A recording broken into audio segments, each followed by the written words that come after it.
I'd like to introduce you to a friend of mine. This is Maria. Maria, like every other woman on the planet, she knows things. Let me demonstrate.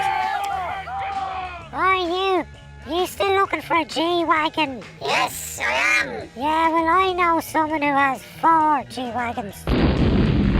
Yeah, do you have a passport? No. You don't need one anyway, because your man lives 4 miles away from you. What? I have to go now, bye! No, you don't. Bye. Go, stay, come back. Tell me where the G-Wagon is. Bye. Oh, I hate you, Suzanne. Numbers in the book and I'll give you everything I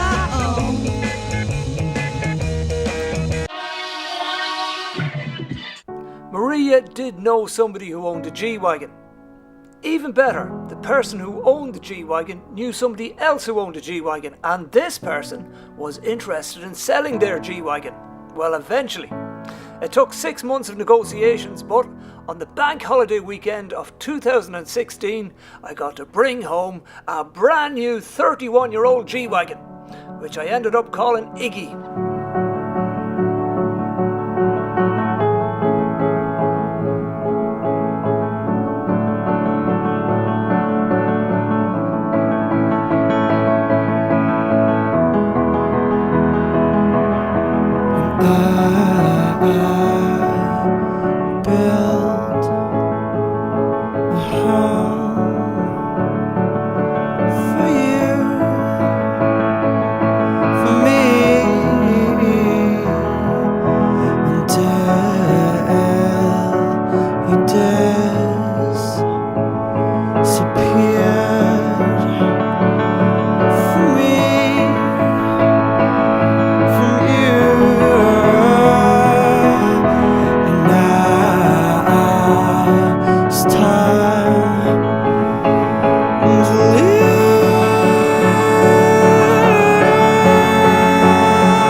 Well, it was the summer after all, and nothing could be fixed until the rain stopped.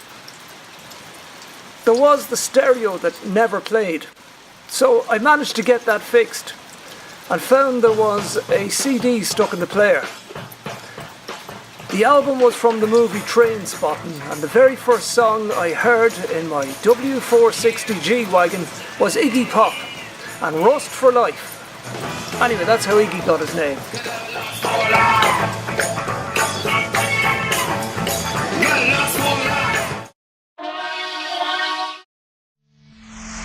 Iggy had issues. In the business, he'd been known as a 20-foot truck. Now, a 20-foot truck is a truck that if you're standing 20 feet away from, then it looks absolutely stunning. The problem, however, is when you get up close and personal. That's when its real personality is revealed. Yeah, rust for life, Iggy. Okay, it's a 1980s G-Wagon. That's exactly what they're made of. Rust. Rust and paint. But this rust was like a bad politician. It just went on and on and on.